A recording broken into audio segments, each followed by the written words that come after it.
বোন আমার, যার কাছে তুমি নেই তার কাছে পৃথিবীর কোনো সম্পদ নেই। বোন আমার, 12 বছর 15 বছর বয়সে তুমি কেন বিবাহের পূর্বে আরেকজনকে তোমার শরীর ধরতে দাও? আর যুবক ভাই আমার, কি বলিস কি তুই?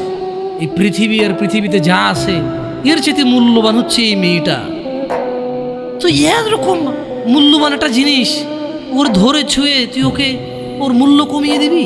এত বড় জুলুম ওর প্রতি তোর! তুই আল্লাহকে ভয় করিস না তাই বলে এতটা এতটা কি বলিস তুই? তুই কি কারো গাড়ির গ্লাস ভাঙছিস জীবনে? না।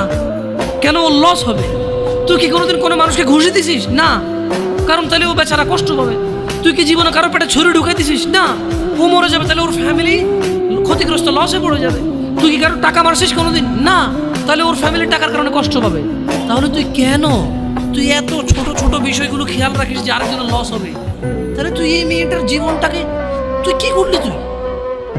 তুই পুরো পৃথিবী আর পৃথিবীতে যা আছে সবকিছু বিক্রি করলে যে সম্পদ হবে, সবকিছু অর্জন করলে যে অর্জন হবে, এর চাইতে মূল্যবান তুই ওকে সতীত্ব থেকে বের করে নিয়ে আসলি।